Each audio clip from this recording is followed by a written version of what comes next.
Kami mengucap syukur karena ada penghiburan yang sejati. Kami mengucap syukur karena ada pengharapan yang sejati.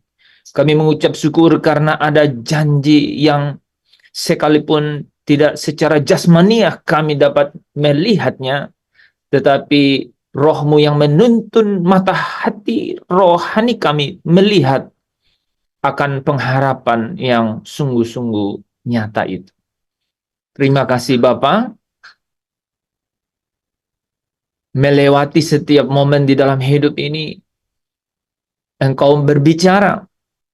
Ada yang cukup dengan pendengaran kami pekah mendengarnya, tetapi terkadang memang sayup, bahkan terkadang kami lirih mendengarnya. Tetapi iman kami menguatkan kami, Tuhan, bahwa Engkau adalah Allah yang setia. Dan kasih-Mu itu Engkau jadikan mata air di dalam hati kami, yang terus memancar di keadaan apapun di dalam hidup kami. Engkau membawa kami jauh ke dalam aliran-aliran air kehidupan-Mu, sehingga apa yang tidak bisa disediakan oleh dunia ini, kami dapat mencicipinya, kami dapat meneguknya, bahkan terkadang kami diluapi oleh aliran-aliran itu. Memang tidak sempurna kenyataannya sekarang, tetapi akan datang hari itu, dan hari itu adalah hari-Mu, hari yang kami tunggu-tunggu, yang kami rindukan, kami harapkan di dalam hidup ini. Ketika segala sesuatunya itu akan genap, akan sempurna, dan kesukaan kami akan menjadi sempurna. Kami akan melihat kemuliaan-Mu yang tiada batas itu. Terima kasih Bapa. Kami akan dilepaskan dari segala sesuatu yang terbatas. Kami akan dilepaskan dari segala sesuatu yang binasa ini, yang fana ini. Dan kami akan bersama-Mu di dalam kekekalan selamanya. Tidak ada yang lebih indah dari semua itu. Dan Engkau mengajarkannya kepada kami di dalam hari-hari kami, bahwa sungguh itu akan terjadi. Getarannya, kekuatannya, kuasanya kami dapat cium, kami dapat menikmati harumnya, sekalipun itu masih samar-samar. Tapi iman kami, sungguh-sungguh kami labuhkan, kami tetapkan, kami teguhkan di dalam semua janji itu, bahwa kami akan melihatnya. Bapa, kami bersyukur kepada-Mu, karena itu bukan dari manusia, tetapi Roh-Mu sendiri yang berdiam dan setia di dalam setiap kami, dimanapun anak-anak-Mu berada. Di dalam Zoom Fellowship ini, aku memohon kepada-Mu, biarlah manifestasi kehadiran-Mu, ya Allah Roh Kudus, nyatakan supaya kebebasan, kemerdekaan itu, kelepasan itu menjadi bagian, menjadi upah yang dapat digenggam, yang dapat meluap di dalam hati mereka, keluar sampai menembus ke dalam setiap permasalahan yang membatasi, bahkan dari setiap keterbatasan di dalam tubuh mereka, sirkumstansi di dalam keluarga mereka, di dalam hubungan, di dalam setiap sistem, di dalam setiap keterbatasan, apapun pekerjaan, usaha, di dalam nama Yesus, di dalam nama Yesus, biarlah itu mengalir sekarang, dan rasakan engkau dapat menikmati Allah yang bekerja melalui Roh-Nya sekarang ini, bahwa apa yang tidak pernah dilihat oleh mata, tidak pernah timbul dalam hati, disediakannya bagimu malam hari ini. Berfirmanlah Bapa, karena firman-Mu itu yang sungguh-sungguh memberikan kami kemerdekaan yang sejati, yang sesungguhnya di dalam Yesus Kristus Tuhan yang telah menjadi Sang Firman yang hidup itu, yang sungguh-sungguh memegang kunci maut dan kerajaan maut, yang adalah hidup, yang adalah kebangkitan. Kami datang kepadamu, Bapa yang baik, Bapa yang di surga. Saudara yang mengucap syukur, saudara yang menikmati kehadirannya, bersama dengan saya katakan, haleluya. Haleluya, amin. Amin, amin. Amin, amin. Amin. Shalom. Shalom, Shalom. shalom. Shalom. Shalom. Tuhan. Shalom. Damai sejahtera bagi kita semua ya. Amin. Amin, amin. Malam hari ini teman-teman, saya memiliki gairah ya, yang tentu saja bukan dari manusia, tetapi yang adalah roh Allah sendiri yang bekerja. Saudara harus menangkapnya, karena ini bukan hal yang mustahil, karena ada roh Allah yang berdiam di dalam setiap kita. Luar biasa. Tadi pujiannya, sering sekali pujian ini kita lantunkan kan, tetapi ada yang luar biasa, saudara. Kalau saudara perhatikan kata-katanya bisa ketukar-ketukar, bahkan kita tuh kadang-kadang nggak peka gitu ya. Dimanapun ku kan, coba pegang dirinya ya, apa dadanya. Dimanapun ku kan berada, senantiasa kau pun ada. Saudara yang ikutin dia atau dia yang ikutin saudara? Oke, coba ulang kata-katanya ya. Dimanapun ku kan berada, senantiasa kau pun ada. Dia yang ikutin saudara atau saudara yang ikutin dia? Dia ikutin Kita yang Pak. ikut Dia yang Tuhan. ikutin kita. Iya, kita ulang ya, karena masih berbeda-beda jawaban. Tidak apa-apa, tetapi ini kunci yang luar biasa. Ini yang dunia tidak bisa kasih. Saudara tidak bisa bayar dengan apapun, karena hanya bisa dibayar dengan darah Yesus. Dan itu harganya menembus ke rumah Bapa.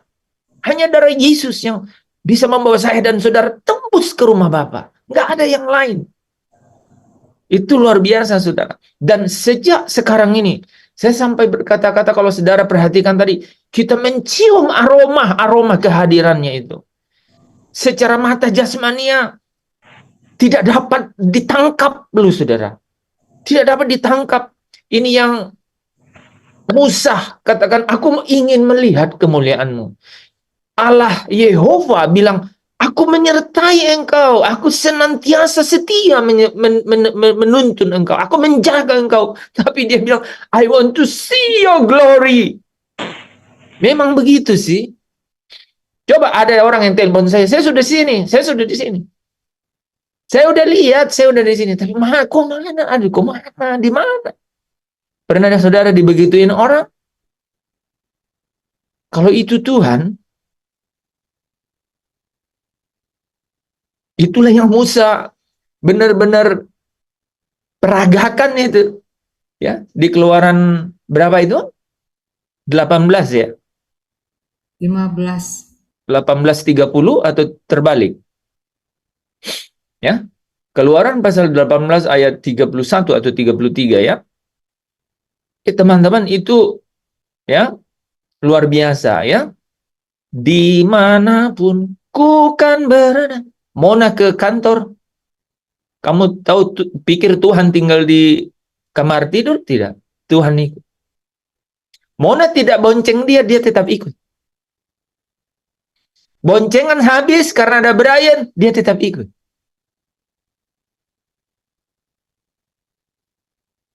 Pak Tadus lagi di mimbar, Pak Tadus pikir Tuhan ada di bawah bersama jemaat? Tidak. Itu luar biasa loh.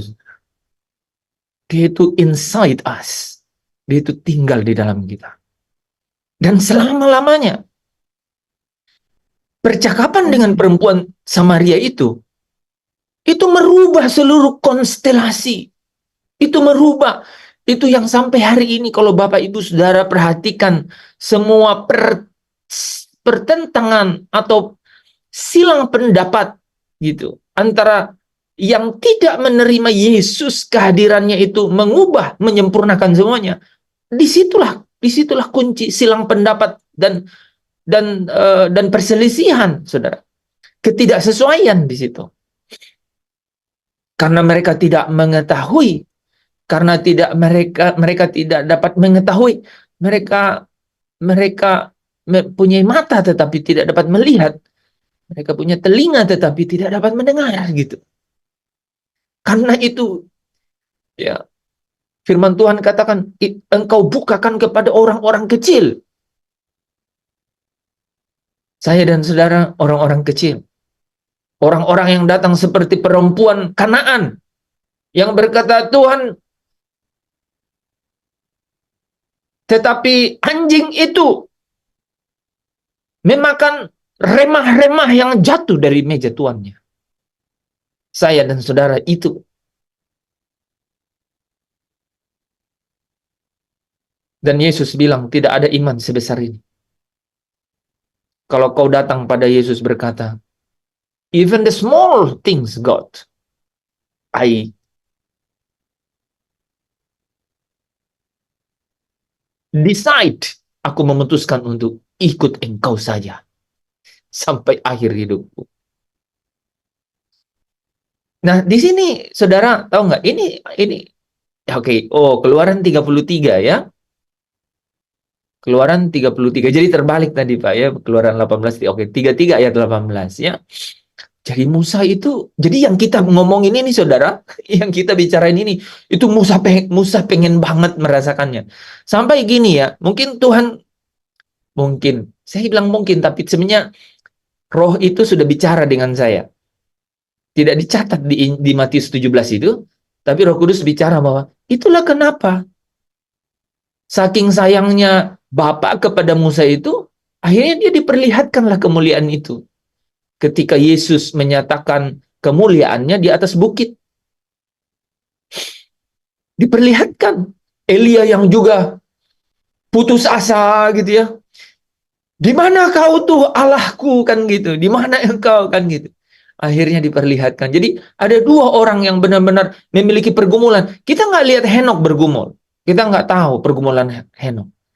Mungkin dia lahir dengan very good environment gitu ya, nggak ada ceritanya gitu loh saudara ya, hanya dikasih tempelan bahwa dia hidup bergaul gitu kan. Tetapi Musa dan Elia go through the turbulences, mereka sampai-sampai bilang seperti, engkau kemana Tuhan, kau di mana? Kita mirip itu, kita mirip. Dan Allah Bapa yang penuh kasih itu, dia nggak mau ada anak-anak yang teriak-teriak, Papa, Papa. Aku pernah lihat itu di satu shopping center gitu. Anak itu teriak-teriak cari papanya. Kita kan semua kan terpusat jadinya kan melihat dia karena kencang sekali suaranya. Bapak yang benar-benar dengar, papanya yang dengar itu, dia pasti berlari sekuat tenaga. Mungkin apa belanjaannya ditinggalin kan? Itu untuk cari anaknya itu. Jadi Allah Bapa Yehova itu nggak mau kejadian itu terjadi lagi. Jadi dia bilang cukup, ya, cukup, ya, nggak boleh ada anak bungsu lagi kan? Ya nggak boleh ada anak bungsu lagi, ya, yang harus mencari dan mencari di luar rumah, gitu ya, sehingga dia menyatakan kehadirannya di tengah-tengah kita. Dimanapun aku berada, dimanapun ku kan berada, senantiasa kau pun ada. Malam hari ini teman-teman, sebenarnya kita mau bahas soal kuis, tapi soal kuis saya tuh memang ada yang langsung relevan dengan lagu itu. Dan itu Roh Kudus berbicara very strong. You don't have any strength. Saudara tidak punya kekuatan yang lain, saudara, kecuali saudara menyadari bahwa Allah hadir dan berdiam dalam saya dan saudara. Dunia ini itu penuh dengan ketidakpastian. Dunia ini penuh dengan yang namanya gangguan gitu, intimidasi itu. Dunia ini penuh dengan yang namanya rintangan, saudara. Anda sudah rencanakan, tapi fail, seperti piring terpecah belah. Saudara tahu nggak itu? Kalau saudara menghadapi keadaan begitu ya, mengucap syukurlah. Karena Allah membawa saudara straight into the desert, langsung ke padang gurun. Padang gurun pencobaan. Yesus, sejak Allah Bapa berkata, inilah anakku yang kukasihi. Kepadanya lah aku berkenan. Dia straight to the desert. Langsung dibawa roh ke padang gurun. Untuk jalan-jalan. Bukan saudara. Untuk dicobai. Siang tadi saya ketemu orang berbicara hampir 2 jam. Dia tanya saya, apakah semua penderitaan yang gue lewati? Suaminya meninggal. Mertuanya singkirkan dia gitu. Sedemikian rupa. Dia harus menghidupi anak-anaknya sendiri. Dia tanya saya, apakah memang ini jalannya?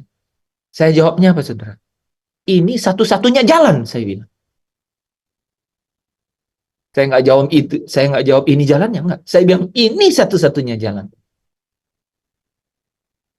Ini satu-satunya jalan. Dan ini memang jalannya. Jadi teman-teman harus menemukan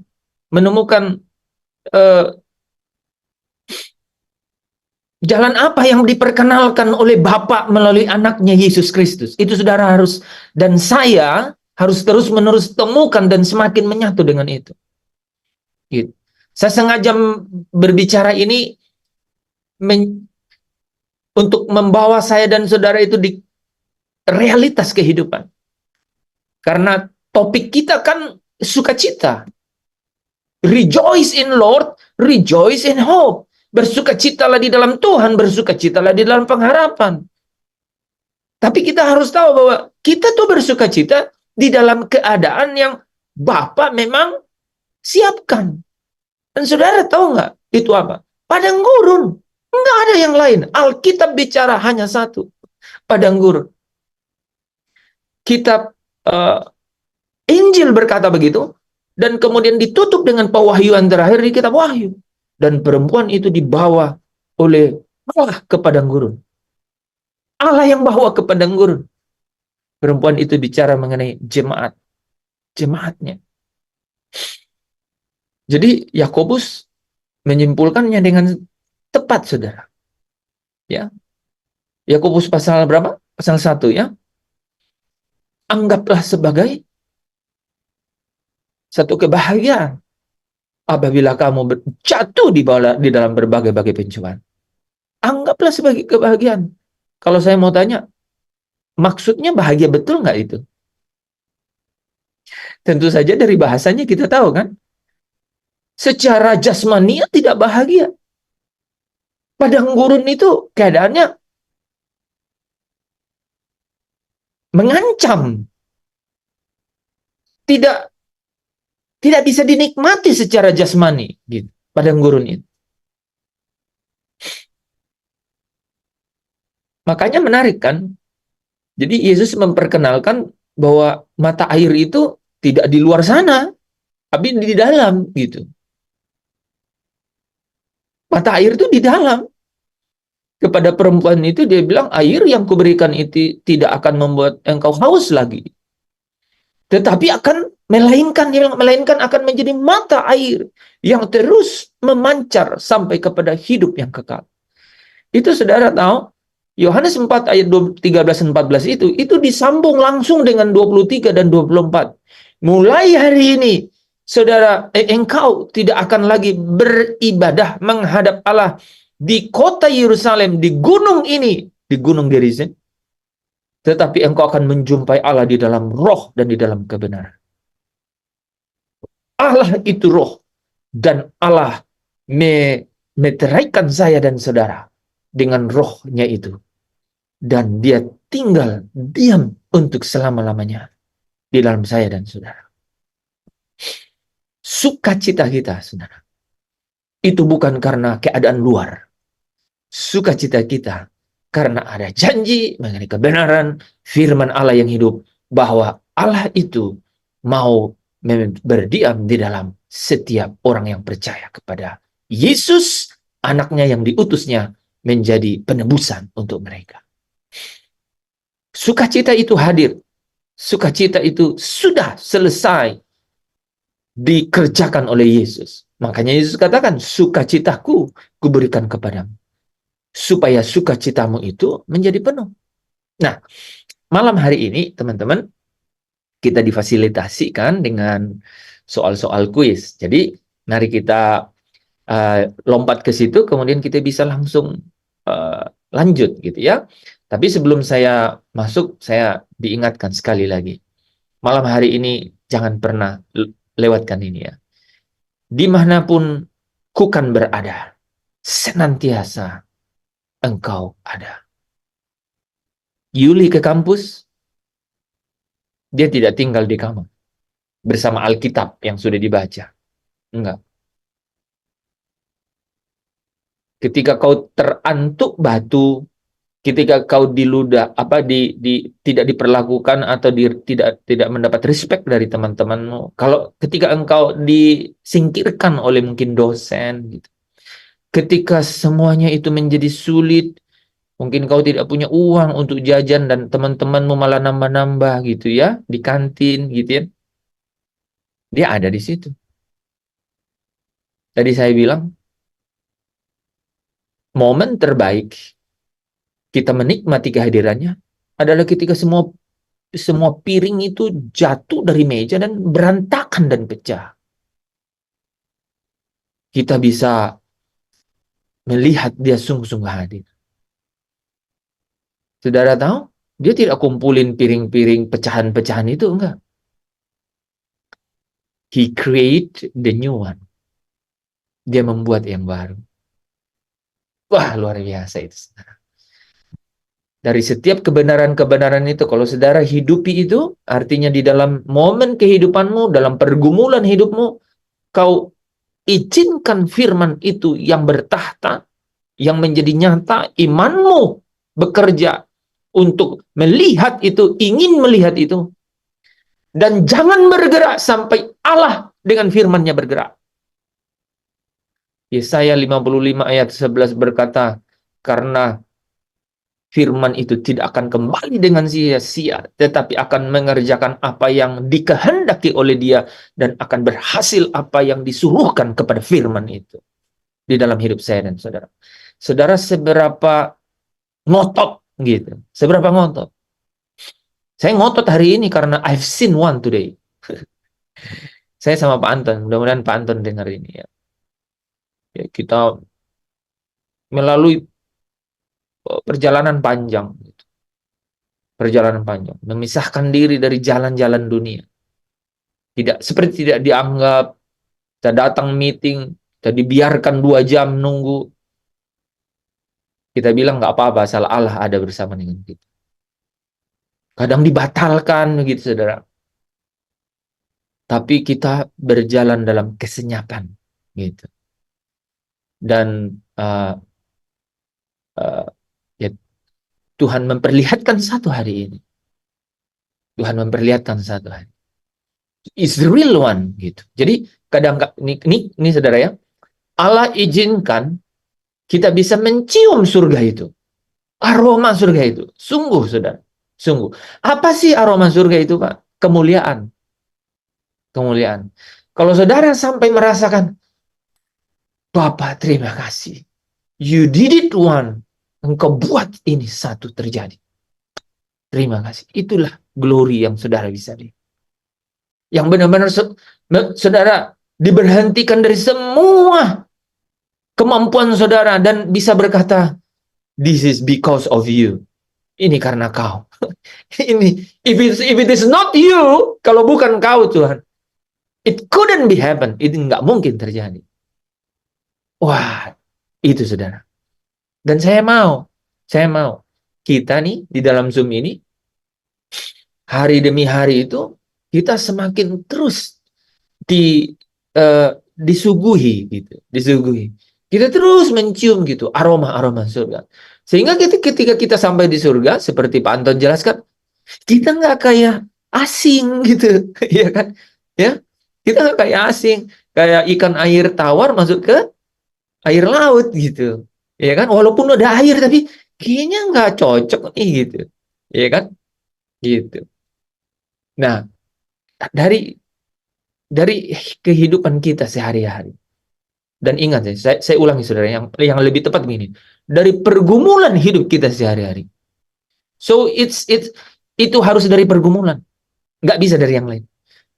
Jadi saudara kalau lagi senang-senang, warning. To be honest, ibu tadi siang itu bukan orang biasa-biasa. Keluarganya ada yang jadi menteri, keluarganya ada orang yang terkaya gitu, ada orang-orang kaya gitu. Rumahnya di tempat terelit di Jakarta, bukan orang biasa. Tapi dia tanya saya, should I go through this? Apakah harus aku melewati semua ini? Saya jawabnya, itu memang satu-satunya jalan.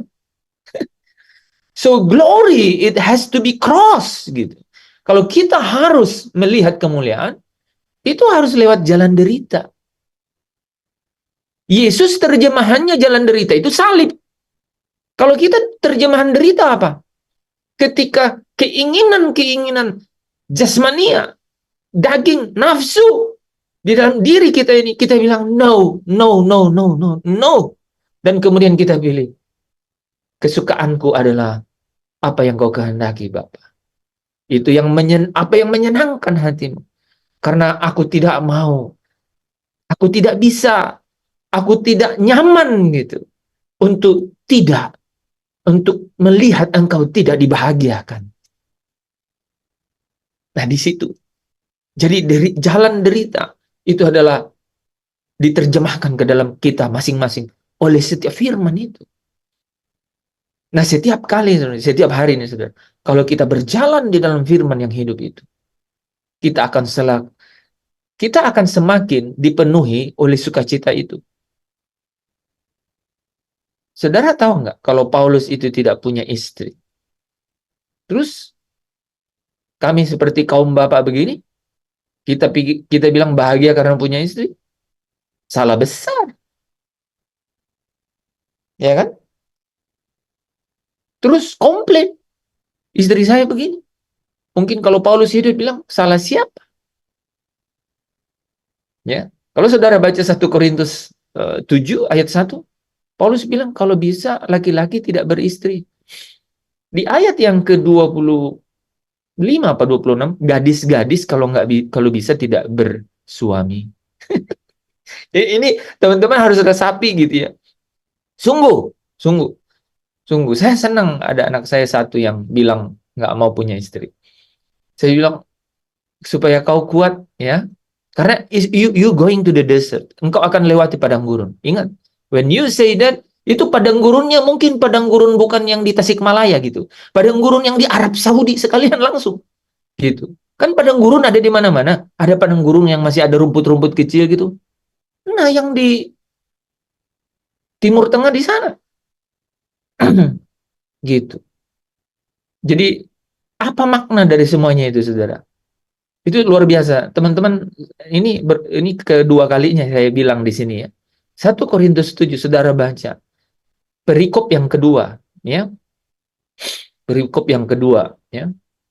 Mulai ayat yang ke-18 kalau nggak salah itu, sampai 36. Di situ Paulus katakan, ini tuh waktu darurat, emergency time. Dan waktu darurat itu didefinisikan oleh dia. Ini adalah waktu yang singkat darurat itu. Kenapa darurat? Karena singkat. Dia definisiin lagi waktu singkat itu maksudnya apa? Waktu singkat itu maksudnya waktu yang sisa. Luar biasa. Jadi gadis-gadis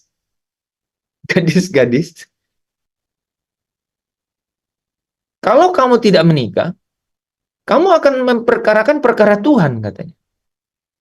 Kalau enggak, kalau kamu menikah, maka kamu akan mengurus suamimu.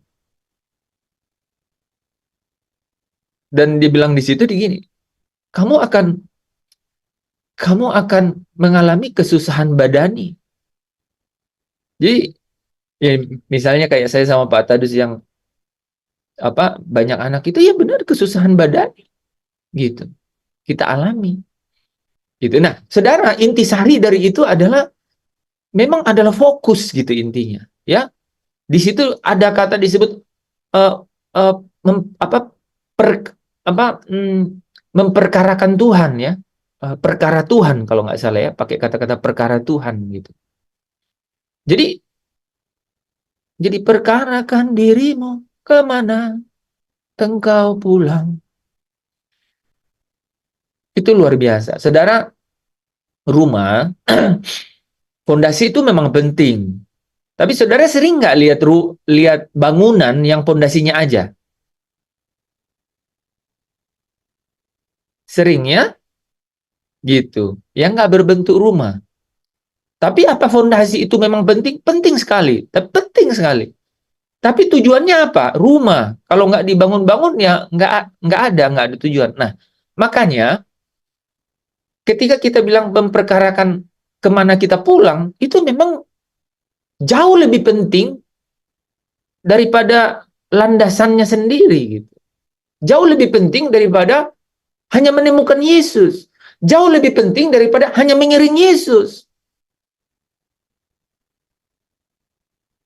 Melabuhkan seluruh gairah dan hasrat kita untuk selama-lamanya berada bersama Yesus, itu lebih penting daripada nyanyi, aku mau iring Yesus.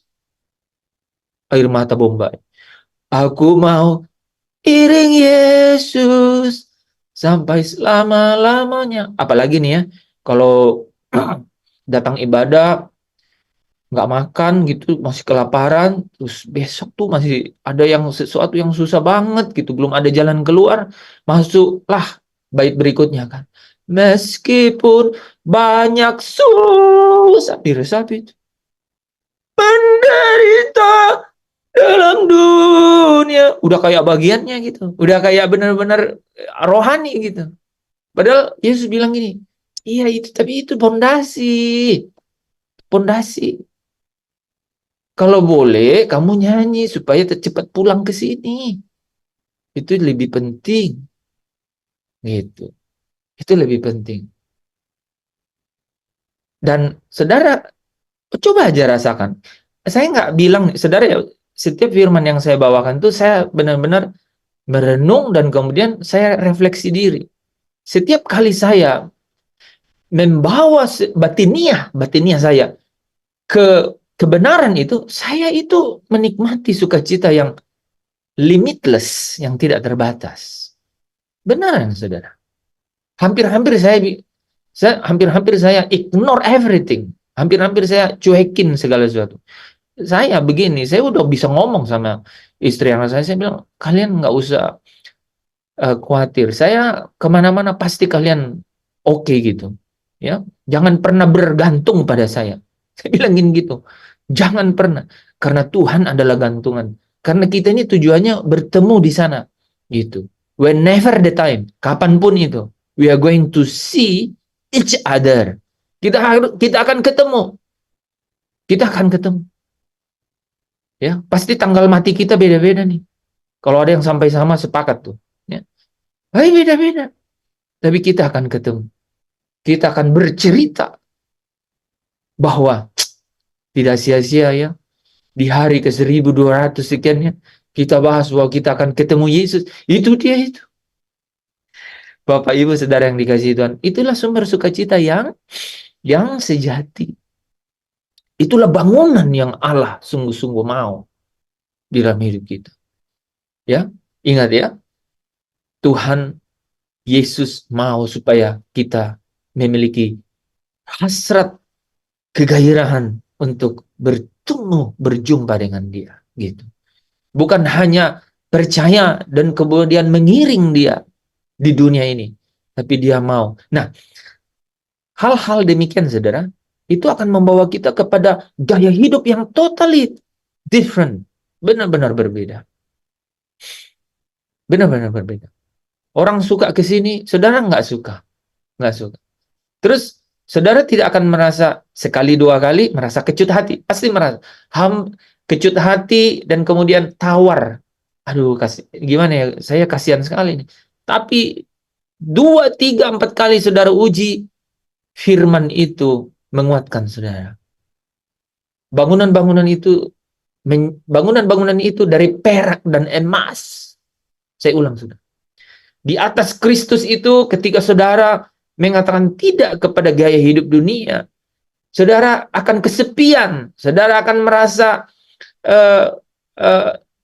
hambar gitu, saudara akan merasa kecut hati. Itu terasa ketemu tuh, pertama 2 kali ketemu. Tapi setelah itu, saudara mulai 4, 5 kali, saudara udah melihat bangunan yang saudara bangun itu dari perak dan emas. Sesuatu yang mulia. Dan itu kalau diuji dengan api, dia akan mendapat upah. Tidak akan terbakar. Menarik gitu ya. Ketika dia diuji dengan api, 1 Korintus berapa itu, Pak? 3, ya. Ayat 11-15. Ketika diuji dengan api, dia tidak akan terbakar. Tetapi saudara, ya, kalau kadang ke kiri, kadang ke kanan, apalagi kalau suam-suam kuku, itulah jerami dan kayu itu. Ketika diuji dengan api, dia terbakar. Gitu. Nah, tetapi sekalipun saudara selamat, tetapi seperti keluar dari dalam api. Ya, 1 Korintus 3 ayat 15, ya. Seperti keluar dari dalam api. Nah, Bapak Ibu saudara yang dikasihi Tuhan, kita baru bercerita mengenai sesuatu yang luar biasa. Dan itu adalah karyanya Yesus. Nah, Yesus berkata, "Akulah jalan dan kebenaran dan hidup."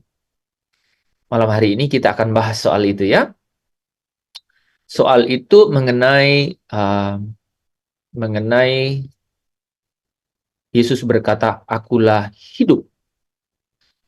Akulah hidup. Nah, di sini saya tanya, kan, mengapa Yesus berkata, "Akulah hidup"? Hanya ada 4 orang yang benar, saudara. Memang tidak mudah. Memang tidak mudah. Kalau itu mudah, maka kita di dalam hidup kita mudah. Kalau kita lihat hidup kita susah, itu artinya memang perlu perjuangan. Nah, kenapa gitu? Ya, kenapa demikian adanya? Saudara, kenapa Yesus berkata, "Akulah hidup"? Nah, ada tiga jawaban. Ya, ada 3 jawaban yang mendasari. Pertama, karena Yesus itu memang dia adalah teladan dari kehidupan itu. Dari orang yang harus kemudian mengikutnya. Dia adalah aitios, dia adalah pokok, dia adalah pokok, dia adalah aitios, dia adalah penuntun. Dikatakan pakai kata dia adalah penuntun. Itu. Nah, makanya kita harus teladani dia. Nah, di dalam 1 Petrus 2, saudara, yang ayat yang ke-21 sampai ke-25, menarik nih, ya, sama Yohanes 13 ayat 14 sampai 17. Kita pelajari di sini. Kenapa Yesus bilang akulah hidup?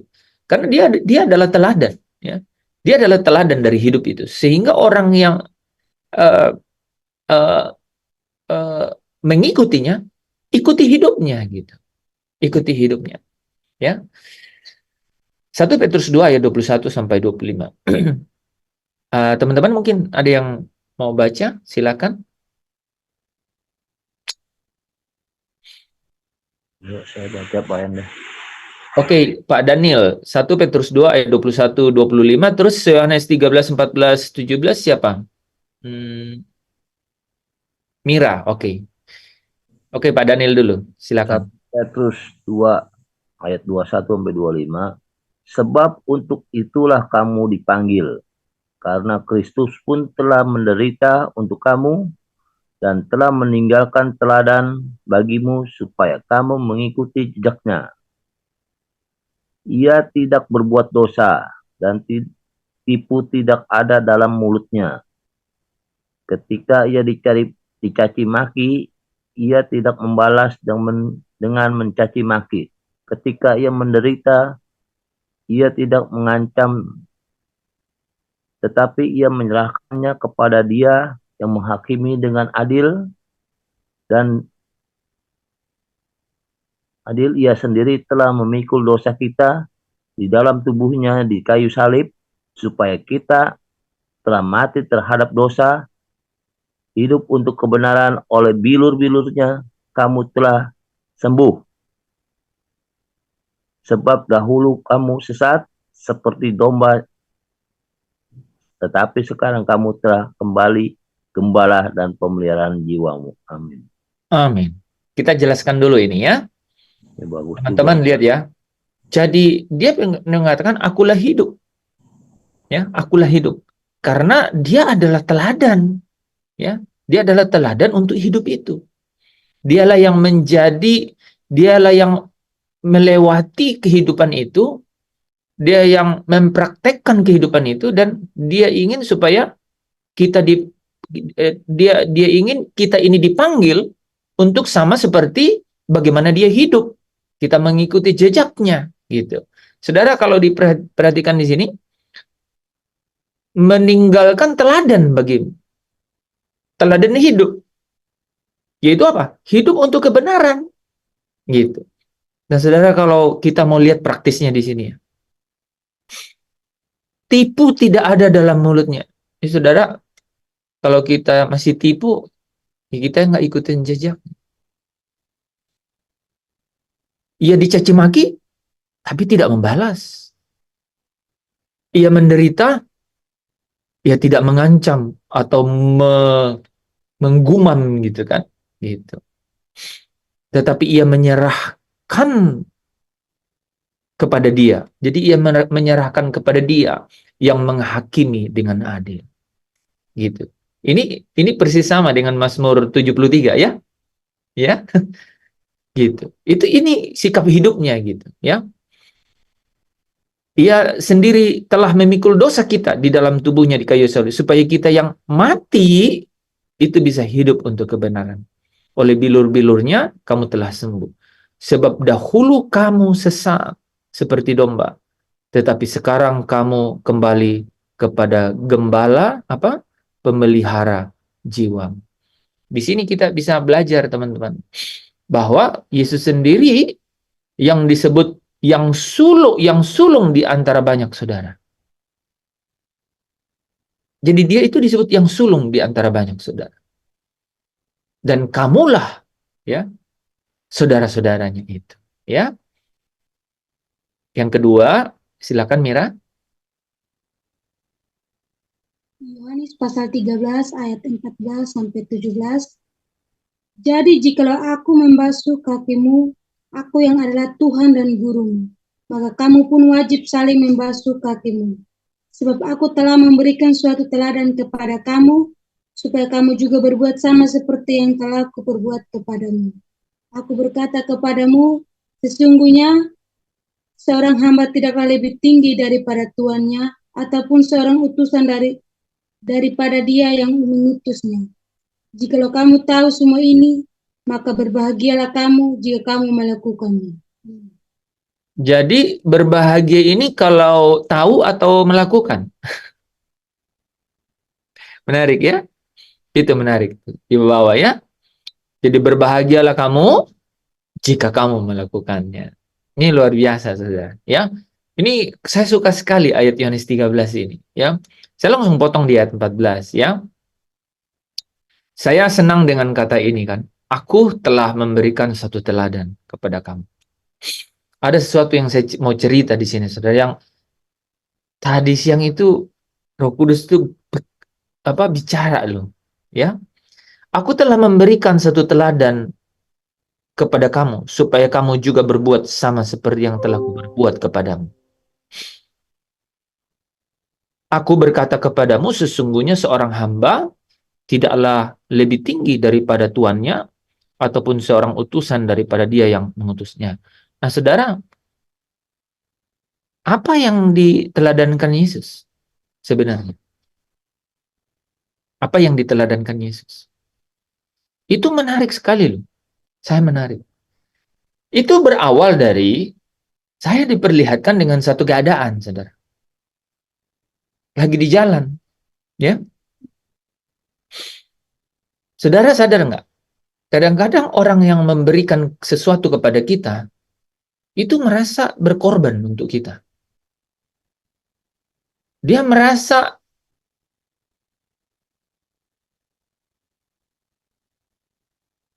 mengorbankan sesuatu untuk kita. Dia merasa begitu. Sehingga pada saat kita salah tuh dia kata-katain kita. Dan itu bukan orang lain ya. Kadang-kadang saya kayak gitu. Jadi ini cerita ini refleksi diri saya. Jadi saya mau cerita, teman-teman. Saya introspeksi, menarik ya. Saya bilang, Yesus kayak gitu nggak ya? Nanti dia tunjuk-tunjuk Yanti nggak ya? Kamu tahu nggak gue di kayu salib? Terus lu masih buat dosa lu. Kira-kira gitu nggak Yesus ke Yanti? Kamu Yanti ya, udah dibilangin kalau ke gereja tuh jangan ikut, misalnya. Kira-kira gitu nggak? Kayak kita tuh ya, kalau udah ini seolah berkorban ke orang gitu kan? Apakah gitu? Pasti Yesus nggak begitu. Nah, saya pelajari, Yesus nggak seperti itu. Oh, saya bilang gini, oh makanya kita merasa berjasa gitu, melakukan sesuatu ke orang lain karena kita salah. Karena kita tuh salah. Karena kita itu tidak sama seperti kita tidak melakukan sama seperti yang Yesus lakukan. Ini problemnya, saya bilang. Oh, saya bilang problem saya selama ini itu ya, gitu. Sering sih kita bilang, kita kan terharu banget tuh kalau kita ngomong pahlawan tanpa tanda jasa gitu. Memberi tanpa pamrih. Itu seolah-olah berjasa tuh orang yang itu karena tanpa pamrih. Padahal menurut kebenaran Alkitab masih salah itu. Masih salah itu. Orang yang berpikir memberi tanpa pamrih itu masih salah loh. Tingkat kebenarannya itu, moralnya itu di bawah Alkitab. Yang Yesus tunjukkan, saudara, itu adalah dia memang melakukan kehendak Bapaknya. Apa kehendak Bapaknya, saudara? Saudara tahu nggak apa kehendak Bapaknya kepada Yesus? Yesus sendiri berkata begini, Bapakku mengasihi aku karena aku memberikan nyawaku. Saya ulang nih, saudara ya. Kata-kata itu berarti banget buat saya. Bapakku mengasihi aku karena aku memberikan nyawaku. Jadi ini hubungannya bukan karena nyawanya diberikan, kemudian dia menuntut domba-dombanya. Enggak. Dia lakukan itu karena Bapaknya mengasihi dia kalau dia memberikan nyawanya. Ini bicara mengenai ini, saudara. Ini bicara mengenai inilah yang disebut hamba. Inilah yang disebut utusan. Gitu. Tidak ada hamba atau utusan. Tidak ada hamba yang lebih besar dari tuannya. Tidak ada utusan yang lebih besar dari yang mengutusnya. Gitu. Jadi kalau kita ini bilang, aku mau iring Yesus. Padahal kita dari belakang lihat gitu, sebenarnya nggak mau ikut apa yang dia jejaknya dia gitu. Nah, saudara, malam hari ini, saya ingin perkenalkan itu. Apa sih yang membuat kita itu tidak tulus? Jangan tidak tulus lah, tidak sepenuhnya tulus, ya. Kalau dibilang tidak tulus, nggak mungkin. Udah orang Kristen, ya. Paling nggak dengan kata-kata, dengan semua yang kita tahu tuh bisa. Tapi kenapa kita tidak sepenuhnya tulus? Kenapa kita menuntut sesuatu yang kita berikan? Kenapa coba? Ya, kan nggak dibilang sih. Tapi kan ada di dalam hati. Dan Allah itu menyelidiki hati. Wah, tuh saya bilang, terus apa ya Tuhan ya? Aku baru ngerti, oh rupanya begini ya. Kalau kita itu tidak merasa cukup dengan Tuhan, kalau kita tidak merasa cukup dengan Tuhan, maka kita akan selalu berkata apa yang kita berikan atau lepaskan dari diri kita itu seolah-olah korbannya kita.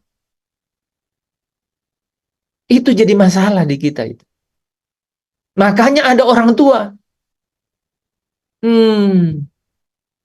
Nanti tuh menghadap Tuhan baru dapat bagiannya tuh orang tua yang nuntut anaknya berbalas budi. Itu kami udah bahas tuh sama Ko Afi. Saya bilang, jangankan tatanan moral menurut kebenaran firman itu nggak ada. Nggak boleh orang tua itu nuntut dari anak-anaknya gitu. Karena sudah menjadi tugas orang tua sama seperti Yesus memberikan nyawa gitu. Dan tidak ada kasih yang lebih besar daripada seorang sahabat yang memberikan nyawanya. Itulah kenapa Yesus dikasihi Bapa. Saudara mau nggak dikasihi Yesus?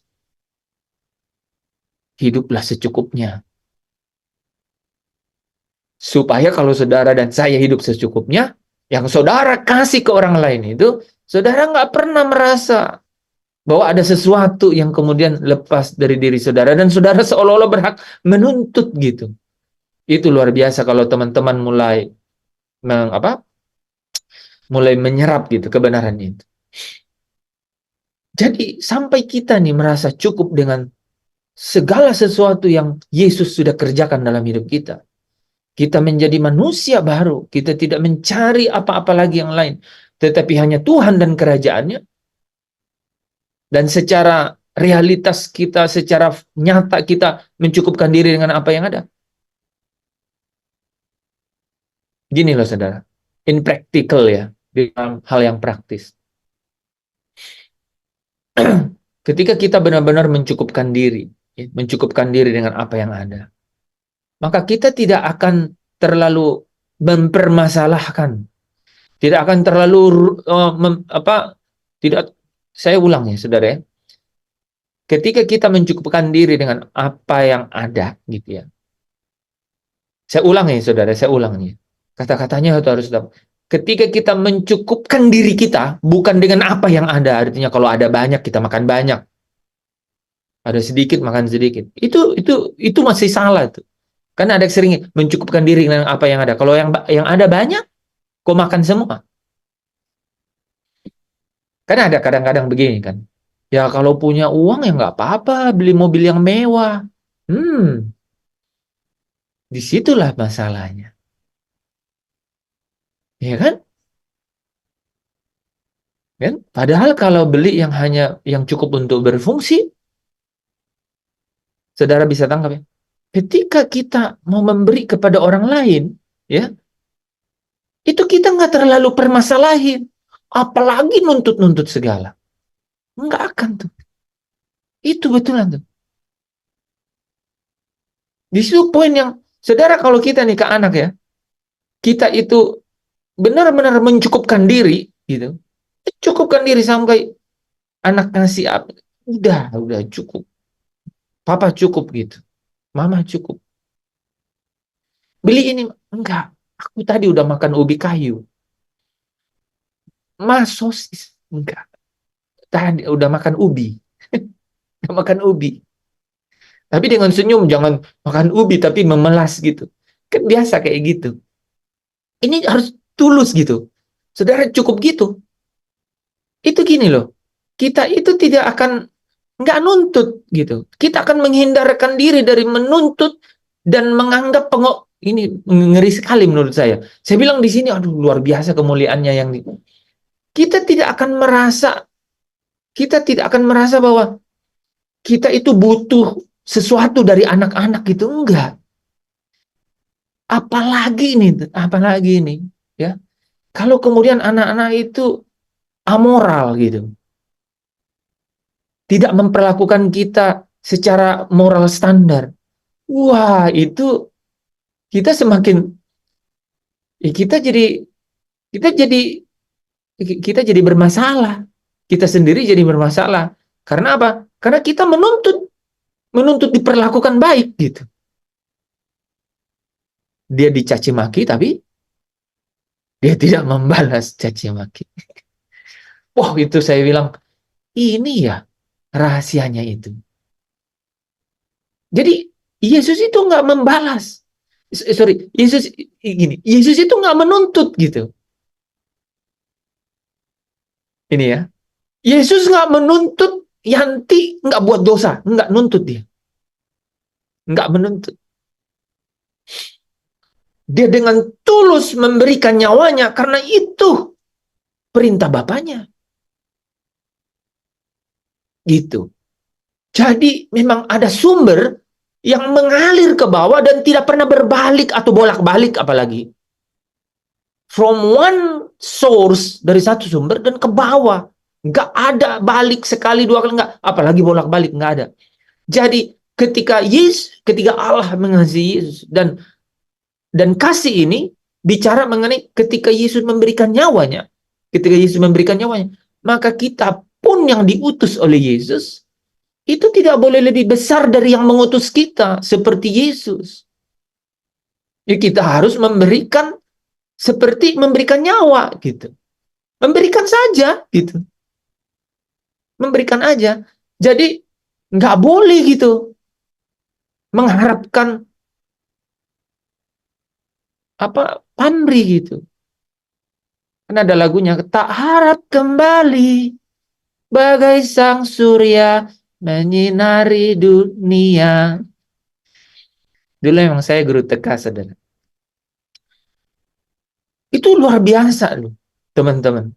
Coba saudara sadari gitu. Dalam komunikasi kecil saja. Saya kakak nih, Rida, gitu. Saya kakak. Kok adik, kok harus ikutin apa kakak bilang gitu. Itu udah tidak seperti Yesus. Jadi jangan nyanyi lagu aku iring Yesus, tapi punya paradigma mentalitas manusia batinia yang kayak gitu.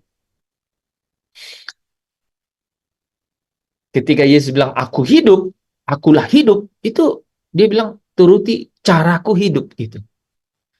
Itu tadi siang aku bolak-balik nyetir gitu. Saya bilang, inilah kenapa. Nah, orang yang kemudian, teman-teman, kalau kita kan semua punya kan, seberapa pun tuh punya gitu, ya. Ya miskin, apa wanita yang miskin itu kan punya sekeping itu dan dia kasih itu kan. Jadi apapun yang kita miliki itu memang kita harus ketika memberikannya ya, melepaskannya. Dan kenapa bisa kita melepaskannya? Karena kita harus tahu bahwa ya ini tuh dari satu sumber dan saya tidak lebih besar dari sumber itu, sehingga saya harus melakukan yang seperti yang sumber itu lakukan, yaitu hanya memberikannya begitu saja juga. Gitu. Tak harap kembali bagai sang surya menyinari dunia. Pernah matahari minta sesuatu dari saudara? Yaitu vitamin D balik, vitamin D balik. Gitu. Itu saudara. Coba praktekkan ya, orang-orang tua jangan tuntut apa-apa dari anak-anak gitu. Anak-anak sama, yang sudah dewasa rohani kan. Gitu ya. Nah, itu pertama tuh, saudara ya. Jadi punya satu aliran. Yang kedua, bagaimana supaya ini dapat dilaksanakan? Yang berbahagia adalah yang melakukannya. Caranya itu satu, saudara. Kita harus cukupkan diri. Cukupkan diri. Karena saudara bayangkan. Saudara, saya kan mengukur di diri saya. Iya ya, kalau saya nggak mencukupkan diri itu, apa yang kita mau bagi itu, kita pikir begini nih. Ya ini sebenarnya bagian saya nih. Saya harusnya bisa jalan-jalan ke Bali, terus saya stop jalan-jalan ke Bali, nggak jadi, dan kemudian saya bagi ke panti asuhan. Apa coba yang ada di dalamnya? Seolah-olah saya berkorban. Dari surga bilang, macam kau mau masuk sini, gitu. Itu karena saya nggak mencukupkan diri. Coba saya cukupkan diri. Oh iya, jalan-jalan seputar taman gitu kan? Udah cukup lah kan? Atau makan di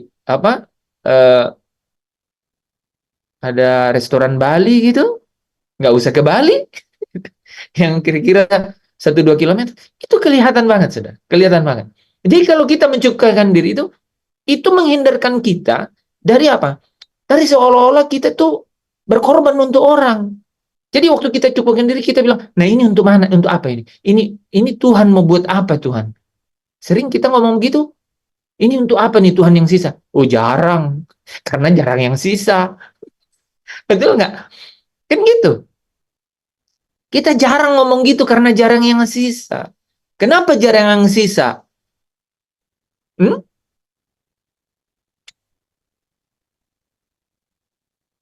Karena tidak cukup. Iya, karena kita tidak cukupkan diri gitu. Jadi jarang yang sisa. Wah, itu saudara luar biasa. Kalau saudara mencoba untuk apa? Eh, kan ibu itu juga tadi ngomong gitu. Saudara, ya, dia lebih dari cukup, ya. Dia lebih dari cukup. Tapi menarik, kehidupan keluarganya itu jadi berubah. Lifestyle, gaya hidupnya berubah. Anaknya yang ngomong ke mamanya, karena mamanya hilang HP kan, HP yang belasan juta. Anaknya bilang gini, tapi mah kan kita tidak harus lagi hidup seperti itu kan? Itu mamanya kayak dipana dari belakang gitu. Kan tidak harus hidup seperti itu lagi kan? Gitu. Gitu. Akhirnya anaknya bilang kita beli yang Xiaomi gitu ya. Kita beli yang Oppo gitu.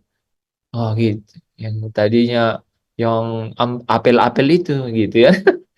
Nah gitu saudara. Menarik kan? Jadi ketika dan itu perjuangan pasti ya, proses dalam hidup. Tapi yang kita bahas di sini saudara itu adalah esensinya. Ya. Jadi ketika Bapa mengutus Yesus itu, dia mengasihi Yesus dan Yesus yang bilang, ketika aku memberikan nyawa, Bapa mengasihi aku karena aku memberikan nyawaku. Ya, aku memberikan nyawaku. Aku memberikan nyawaku untuk menjadi tebusan bagi banyak orang. Jadi jangan pernah saudara pikir Yesus bakal nuntut saudara. Enggak. Sama sekali tidak. Karena dia memberikan dengan cuma-cuma. Dan cuma-cuma itu bukan gratis. Bukan gratis. Tapi memang pemberian. Memang pemberian. Gift gitu. Tanpa ada tanpa ada pamrih gitu. Tanpa ada pamrih. Nah, makanya Yesus bilang begini, aku memberikan perintah baru kepadamu. Aku memberikan. Saudara sadar nggak? Di dalam Yohanes 13 ayat berapa Pak? 34 ya, dan Yohanes 15 ayat yang ke-12 itu mirip kan? Aku memberikan perintah baru kepadamu. Hendaklah kamu saling mengasihi sama seperti aku mengasihi kamu. Apa yang kita bahas tadi saudara, itulah cara Yesus mengasihi. Itulah cara Yesus mengasihi. Memberi, tak harap kembali, bagai sang surya menyinari dunia. Itu cara Yesus. Dan saudara sadar nggak? Di dalam perintah itu, Yesus nggak pernah bilang lagi, kasihlah Tuhan Allahmu dengan segenap hatimu, segenap akal budimu, segenap jiwamu, dengan segenap kekuatanmu. Enggak. Jadi saudara dan saya tidak disuruh lagi untuk mengasihi Allah Bapa dengan segenap akal budi, segenap jiwa, segenap hati, dan segenap kekuatan. Enggak. If you love each other, kalau kau mengasihi sesamamu, kita saling mengasihi. Sama seperti Yesus mengasihi. Itulah kasih Bapa yang ada di dalam saya dan saudara. Itulah kasih segenap hati, itulah kasih segenap akal budi, itulah kasih segenap jiwa, itulah kasih segenap kekuatan. Itu saya dapat, saya bilang, wah, ini luar biasa. Pantasan orang Kristen harus masuk surga. Bukan cuma boleh dan pasti, bukan, harus. Karena kasih itu ada di dalam mereka. Gitu, saudara. Ketika kasih itu ada di dalam kita, yaitu bagaimana Yesus mengasihi kita itu, maka saudara harus masuk surga. Saudara harus masuk. Karena tidak boleh ada kasih Allah yang di luar surga. Gitu. Ya, oke. Nah, ini luar biasa ya. Kalau kita kembangkan ayat itu luar biasa sekali. Tapi saudara jangan lewatkan yang tadi ya. Itu suara langsung loh. suara ke saya. Kalau suara itu belum saudara dengar, nggak apa-apa, ya. Mungkin masih sayup-sayup, ya nggak apa-apa. Tapi saudaranya ke saya keras sekali, keras sekali. Jadi kau harus mengasihi sama seperti Yesus mengasihi. Artinya apa? Yesus terima dari Bapa. Nggak ada arus balik, nggak ada. Seperti hujan yang turun dari langit ke bumi dan tidak kembali ke situ, nggak kembali. Itu nggak kembali. Nah, seperti itulah kasih itu, Bapa kepada Yesus dan Yesus kepada kita. Seperti itu. Nah, yang kedua, bagaimana supaya kita bisa mengasihi tanpa pamrih? Kita harus cukupkan diri. Sehingga kalau kita cukupkan diri, kita tidak merasa bahwa bagian kita yang kita korbankan. Saya ulang nih saudara ya. Kita tidak merasa bahwa bagian kita yang kita korbankan. Karena kita cukupkan diri. Gitu. Kita cukupkan diri. Saudara kalau sampai merasa ada bagian saudara yang saudara korbankan, pasti saudara tuntut pamrih. Mungkin di mulut tidak, mungkin di pikiran tidak, tapi dalam hati.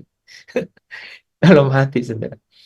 Dan itu iblis begitu dekat di situ untuk melucuti saudara dan saya. Untuk memancing saudara untuk keluar dan kemudian kehilangan kemuliaan saudara. Kehilangan damai sejahtera. Gitu.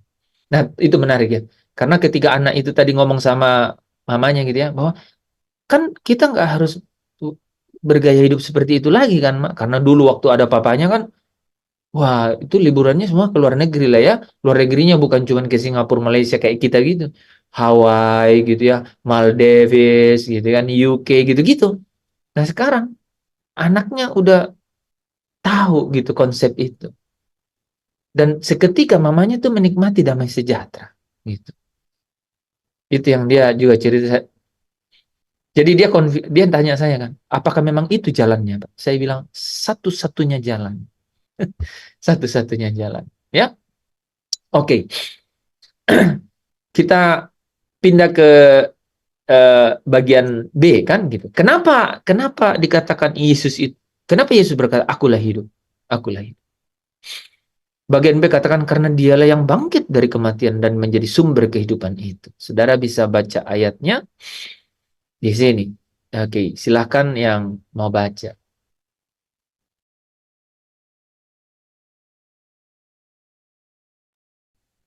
Yohanes 11 ayat 25, jawab Yesus, akulah kebangkitan dan hidup.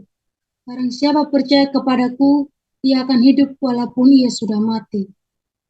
Yohanes 6 ayat 40, sebab inilah kehendak Bapakku, yaitu supaya setiap orang yang melihat anak dan percaya kepadanya beroleh hidup yang kekal, dan supaya aku membangkitkannya pada akhir zaman. Yohanes 5 ayat 21,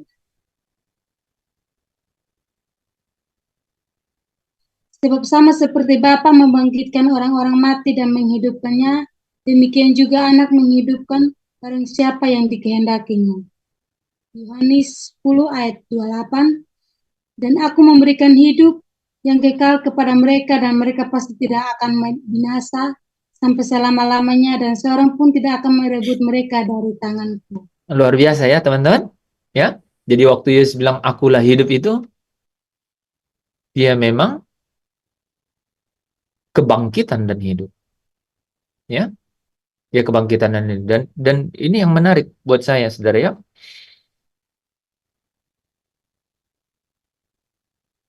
Aku akan membangkitkan, ya, supaya aku membangkitkannya pada akhir zaman, ya, supaya aku membangkitkannya pada akhir zaman. Jadi kehendak Bapa, nah ini sekalian ini saudara ya, saudara ingat ya Matius 7 ayat 20, 21, 22, 23 kan? Bukan setiap orang yang berseru Tuhan Tuhan akan masuk ke dalam kerajaan Allah katanya gitu ya. Tetapi setiap orang yang melakukan kehendak Bapakku. Nah, orang tanya kehendak Bapa itu apa? Ini kehendak Bapa itu. Sebab inilah kehendak Bapakku, yaitu supaya setiap orang yang melihat anak dan yang percaya kepadanya beroleh hidup yang kekal. Bagaimana cara beroleh hidup yang kekal? Yesus bilang, aku akan membangkitkan pada akhir zaman. Karena apa? Dialah kebangkitan Nah, Yohanes 5 ayat 21. Sama seperti Bapa membangkitkan orang-orang mati dan menghidupkannya, jadi sama seperti Bapa. Anak juga menghidupkan barang siapa yang dikehendakinya. Oke, yang terakhir. Saya suka ayat ini ya. Aku yang memberikan hidup yang kekal kepada mereka.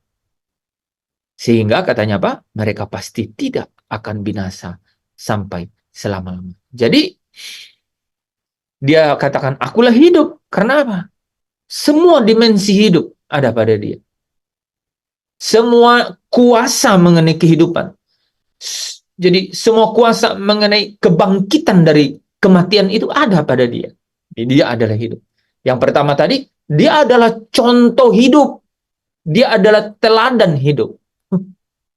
Dicaci, tidak membalas mencaci. Gitu. Saudara ya, luar biasa itu. Nanti ya pelajaran pertama tadi itu ya. Yang kedua adalah dia kebangkitan. Jadi hidup itu harus bangkit dari kematian. Nah, dia adalah kebangkitan.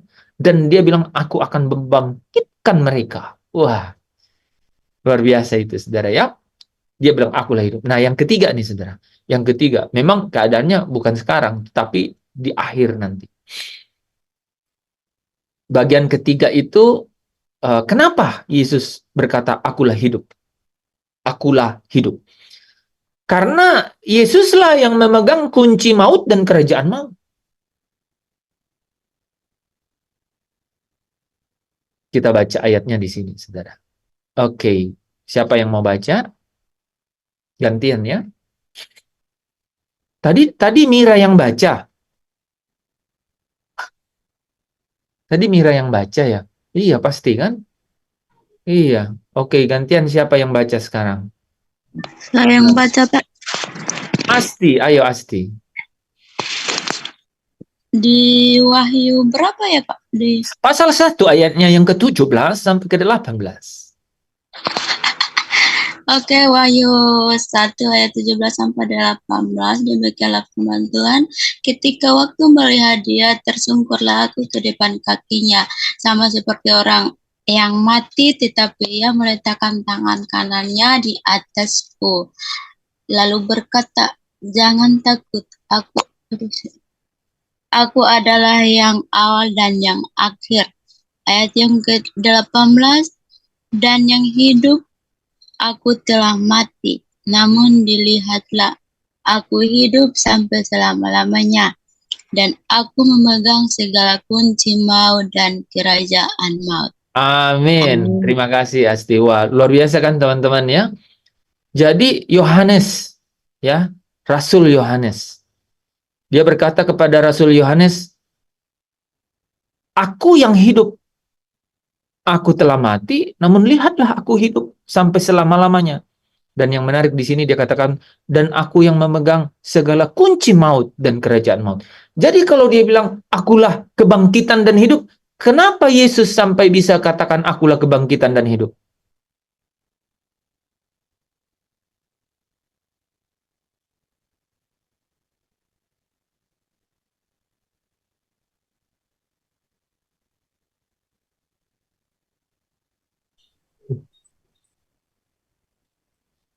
Yesus telah menjalaninya. Yesus telah bangkit dari kematian, kan gitu. Ya. Jadi kenapa Yesus mengatakan akulah kebangkitan dan hidup? Karena dia telah bangkit dari kematian, kan? Dia telah menjalaninya, ya. Yang kedua apa? Kenapa? Wah, pastor udah jawab tuh ya. Kenapa dibilang Yesus berkata akulah kebangkitan dan hidup? Ya karena dia yang pegang kunci maut. Ya. Coba kan gitu saudara, ya. Kenapa dia berani berkata begitu? Oh, rupanya dia yang punya kunci maut dan kunci kerajaan maut. Makanya waktu dia masuk ke dalam kerajaan maut, dia membebaskan orang tawanan-tawanan di dalam kerajaan maut, gitu. Gitu, saudara ya. Nah, kita coba baca nih, ya. Di Wahyu 3 ayat 7 sampai 8. Yanti. Wahyu 3 ayat 7 dan 8 di bawah perikop kepada jemaat di Philadelphia. Dan tuliskanlah kepada jemaat di Philadelphia, inilah firman dari yang kudus, yang benar, yang memegang kunci Daud. Apabila ia membuka, tidak ada yang dapat menutup. Apabila ia menutup, tidak ada yang dapat membuka. Aku tahu segala pekerjaanmu. Lihatlah, aku telah membuka pintu bagimu yang tidak dapat ditutup oleh seorang pun. Aku tahu bahwa kekuatanmu tidak seberapa, namun engkau menuruti firmanku dan engkau tidak menyangkal namaku. Amin. Amin, amin ya. Saudara pasti diberkati dengan firman ini. Jadi dia yang memegang kunci. Dia memegang kunci. Buktinya apa? Kalau ia buka, tidak ada yang dapat tutup. Kalau ia tutup, tidak ada yang dapat buka. Bukti bahwa dia yang pegang kunci. Jadi saya bisa nanya, apa bukti bahwa dia Yesus yang pegang kunci maut dan kerajaan maut? Ya, karena kalau dia tutup tidak ada yang dapat. Kalau dia buka tidak ada yang dapat menutup. Kalau ia menutup tidak ada yang dapat membuka. Dan yang paling menarik buat saya adalah dia bilang gini, aku telah membuka pintu bagimu. Luar biasa. Dan katanya, yang tidak dapat ditutup oleh seorang pun juga. Marilah masuklah. Aduh, Bapak Ibu, ya. Sukacita kita itu harus ada di dalam pengharapan akan kota Allah itu. Ya, sukacita kita harus dalam pengharapan bahwa kita akan ketemu dengan Yesus satu hari nanti. Ya, dia yang adalah apa? Dia yang pegang kunci. Dia yang pegang kunci. Dan dia katakan, aku telah membuka pintu bagimu. Dan tidak ada seorang pun yang dapat menutupnya. Ini sejajarkan dengan Yohanes 10 ayat 28 tadi kan? Dan mereka pasti tidak akan binasa. Kenapa? Kenapa Yesus berani mengatakan bahwa mereka pasti ini menarik sekali loh ya. Kenapa Yesus bisa berkata mereka pasti tidak binasa? Kenapa? Karena dia yang pegang kunci maut dan kerajaan maut. Dan dia katakan, aku telah membuka pintu bagimu yang tidak dapat ditutup oleh seorang pun. Bungkus itu, saudara. Ya, katakan kepada dunia, meski nyata lagi ku ingini, apapun juga, segenap hidupku telah kau miliki. Ya, oke. Jadi jawabannya itulah teman-temannya. Kenapa Yesus? Apa yang dimaksud dengan Yesus berkata, akulah hidup? Nah, kalau yang bagian ini, D ini, karena dialah yang sudah naik ke surga dan duduk di sebelah kanan yang maha kuasa. Tidak ada hubungannya dengan hidup. Ya kan?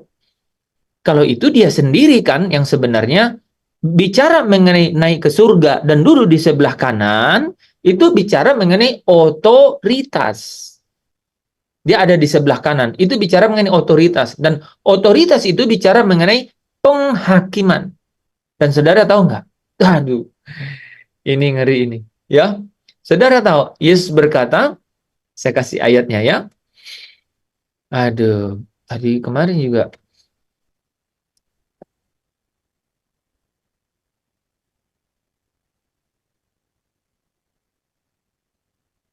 Siapa yang mau baca? Lukas. Yang mana nih ya? Matius 19 ayat 28. Matius 19 ayat 28. Ini menarik sekali. Oke, silakan. Yandri, silakan. Kata Yesus kepada mereka, aku berkata kepadamu, sesungguhnya pada waktu penciptaan kembali, apabila anak manusia bersamaan di tata kemuliaannya, kamu yang telah mengikuti aku duduk juga di atas 12. Akan duduk juga di atas 12 tata itu untuk menghakimi ke-12 suku Israel. Amin. Saudara bisa lihat ya, Jadi sampai dikatakan begini, kamu yang telah mengikut aku akan duduk juga di atas 12 tahta untuk menghakimi ke-12 suku Israel. Menarik ya, teman-teman. Jadi Yesus duduk di sebelah kanan Allah, itu artinya dia punya otoritas. Otoritas untuk apa? Untuk menghakimi. Dan menghakimi itu kamu juga akan duduk di atas ke-12 tahta itu untuk menghakimi ke-12 suku Israel. Wah, luar biasa ya. Oke. Kita tinggalkan pertanyaan ini dan saya kira saya tutup di sini dulu ya, teman-teman. Karena tinggal 10 menit supaya ada waktu untuk tanya jawab kalau ada pertanyaan. Saya tutup dulu di dalam doa ya. Firman-Mu yang Engkau nyatakan melalui tuntunan Roh-Mu sendiri ya Bapak, itu menjadi makanan yang memuaskan dahaga batiniah kami. Kami mengucap syukur, hati kami limpah dengan syukur, hati kami dipuaskan dengan makanan roti surga itu. Kami mengucap syukur karena kami percaya Allah sendiri yang berbicara, Allah sendiri yang mengerjakan pekerjaan baik di dalam kami. Itulah hati kami, di mana Engkau berdiam sendiri. Engkau mengerjakan pekerjaan baik, yaitu firman-Mu Engkau limpahkan dan tuliskan di dalam hati kami. Sehingga hati kami tidak lapar lagi, dikenyangkan dengan roti surga itu, dengan firman itu. Terima kasih Bapa. Kami mengucap syukur untuk setiap perjamuan malam hari ini. Bapa, kami berdoa, biarlah meminta kepadamu, supaya Roh-Mu yang kudus terus menuntun kami lebih lagi, untuk kami dapat menikmati setiap kekayaan dari firman ini. Kekuatan dan kuasanya. Di dalam nama Yesus kami datang kepadamu. Kami mengucap syukur dan berdoa. Amin. Amin. Amin. Oke. Terima kasih, Bapak. Ya, teman-teman, kita udah